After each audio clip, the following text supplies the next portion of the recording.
Okay, Leo, so for you, no major arcana cards for April.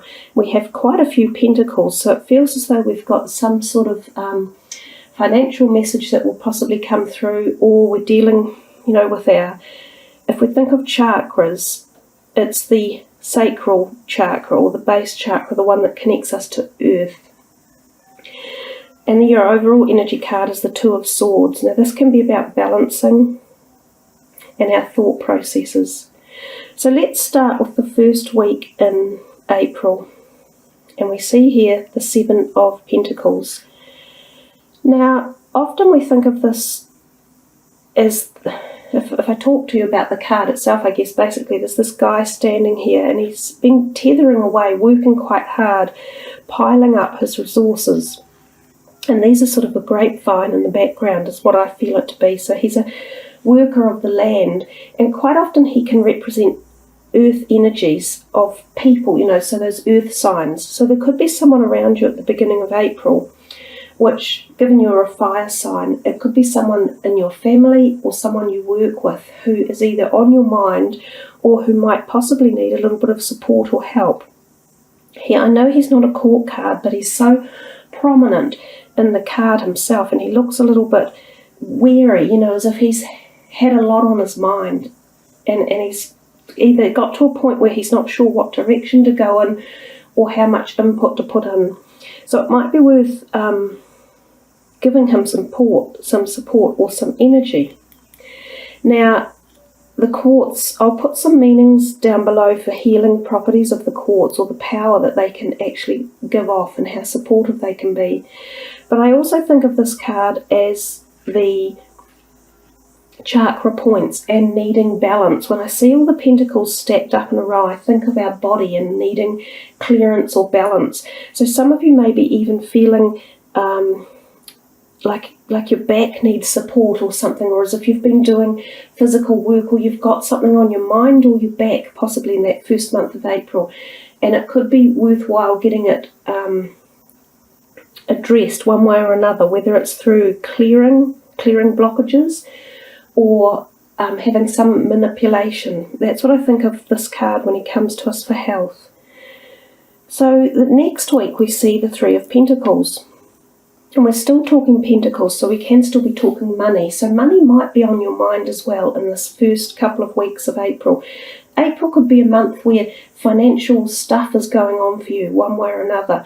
But the three is quite often about receiving some form of gratification for something you've either done, like a project you've been involved in, or where you've come along in society. So it often is a card of satisfaction and feeling like, great, a job well done, if you like. So there's that feeling that goes with the card. Also, sometimes there are other people involved, but it's generally considered positive. So you may even find that somehow your money is tied up or connected to someone else in one way or another, and that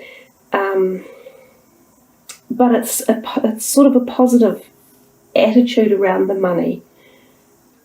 If we think of it in terms of health, again, it's just considered quite a positive card all round because it's safe and steady, and it's the card not of fast-paced energies or doing anything in a wild hurry. It's all about slow and steady gets things done, because it's done correctly.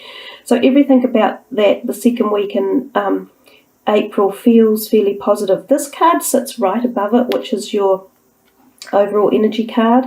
I'll come back to that towards the end, but it does point to being considering balance. Everything needs to be moderated and balanced, and I think that this card here does, and it's just reiterating that from above. If we come to the third week, we see the Knight of Swords, and he can literally refer to a person sort of in their out of teens, but in that 20s or 30s type age group, and they can be an air sign possibly, and they come roaring on in, and it's like, pew! Everything happens when this guy's coming around because he's quick and fast-paced, and he has some action on his mind. Now, this is quite a cool card, really, to get in readings, because it certainly stirs things up. Your third week could be quite active one way or another. You could be thinking, right, I want to do this and do that, and let's rush off here, and yada, yada, yada. And this person could even come into your life all of a sudden, and you might be literally swept off your feet by him. So you might find yourself very attracted to someone in this period, or it might be, one of your current friends or people in your family that just really sets a fire going underneath you, and you're all excited, and you've got these great energies and ideas and thoughts. So it feels like a fun week. He can, though, sometimes bring in a bit of too fast energy, and some people go, whoa, wait a minute, slow down, I need to think about it. So sometimes he can disturb the flow a little bit much, and you need to tell him to slow down the pace a bit. So he does come with quite exuberant energies, but if you're feeling like you need to slow it down, you have to say so, because he would boss the whole situation around otherwise. Now, if we come to the 4th week of April, we see here the Four of Pentacles. Now, it's a card that has, to me, so many mixed different feelings and emotions. So it's pretty much focusing on finances here. Finances and emotions and thoughts, because he's holding on as tight as anything to his money. So there's a possibility that towards the end of April, we're still in this money thing for you, but you might even feel like that money's a bit tight for some reason. So you might have a few extra expenses or something, unintended ones that just crop up. I've seen that happen when this card comes out before. But the reality is you probably are fairly grounded with it, and you've kind of got it under control anyhow. So you don't need to feel as anxious about it. And oftentimes just letting go of it a little bit more, you might be able to see it more logically. It can also be the card that is possibly money is given to you from someone who's quite close, like a heart relative or something, and they gift you a little bit of something, some money for, I don't know, whether it needs to be spent on a holiday or fixing something up, but it can come with a bit of a hold on it. So they might say, I'll give you this money if you do this. So sometimes that's around. Now, if we're thinking of it in terms of a job, this could be, I've found this sometimes as well, that you maybe think or contemplate a move that could be around your job or around finances for some reason. So it can indicate shifting or moving, which could even be travel to a degree. The other things we think of again are balance. We've got coin up here, one here, two under the feet. So I think again of bringing in some sort of energetic balance, because we're still looking at chakras as well. And the card is a little bit grey, so it's about emotions and intellectual and thought capacity. So he can be, this person, a little bit stuck around past emotions and holding on to them at the heart and not letting them go. So there seems to be a little bit of a message for you in April about balancing your emotions or your thoughts and also your physical or chakra body, and not letting your emotions get you down or worry too much, because really the situation is under control and you do have the choice. I see this moon up here, and it often makes me think of the eclipse, and we are in a phase of two eclipses around April. There's one in March and one in April, and some people will be quite affected by this at various levels of their psyche and their emotional and their physical bodies. So there could be something going on there with you as well in regards to that. So this overall energy card is about taking the time to make decisions fairly and justly, especially in situations where two people are involved, so relationships or partnerships, and that could be work partnerships as well, or something within your family or your love relations. It suggests to me that if you take the time to be calm and think about it, you've got the choices anyhow. And, if you consider everyone's point of view as well as your own, then you're likely to make the best choice moving forward. So really that's quite a good position to be in anyhow. Okay, Leo, that's a busy reading, isn't it? Like lots going on. Even though you didn't have the major arcana cards, there was sort of a lot of messages that kept coming for you.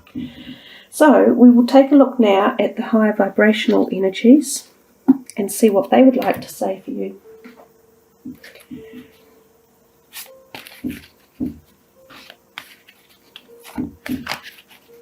I might just put them down, and for some reason this one here looks... Oh, for goodness sake. Gabriel, balance. Well, obviously we're in a real state of balance here for you guys. So, and I think of that too hugely as planetary alignments, and this is the Leonardo da Vinci pictogram of the amazing balance we have in our bodies and our connection to all that is. We're so intricately built and designed, it's quite powerful. And again, I'm thinking the total essence of balance here. We've got the white light, the white energy, we've got the white crystal coming in, and we've got this whole balance energy field around you. So for any of you who are interested, I think there might be some clearing or some re-energizing that could benefit you in the month of April. This beautiful white light coming in, which is quite protective. And I guess I've already spoken to you about balance in your whole reading, because that's what it seemed to be indicating. And let's put it this way, when we're in balance, there's actually no better place we can be in life, because it's a perfect place to be well balanced, because then we spin and we flow perfectly. So I'll just have a little look in the book and see what else Gabriel has to say about the gift of balance. Gabriel wants you to know that you have been too busy, wow, and wishes you to become more earthed, to take stock of past actions that have resulted in your life process becoming out of equilibrium. Whenever our yin-yang dualistic forces moves out of balance, our energy drops. Gabriel asks you to create harmony by yielding to meditation and stillness, so that the divine messengers may remove your burdens. Gaze at the wonderfully integrated intelligence of Leonardo da Vinci's art, and you will feel an altogether different state emerging. And I do. I mean, when I look at that, I feel an amazing state of connectedness and exactly balance. Oh, well, that was tied in fairly strongly, wasn't it, Leo? Leo the lion. So there's a beautiful message of a gift for you, for your reading. I don't think you could ask for any more poignant message. So wishing you all a wonderful month of balance and harmony. And thank you again for listening, subbing, liking, and leaving your comments. I love it all, and I just feel very blessed to be able to do these readings for you. So thanks again. Much peace, love, and araha.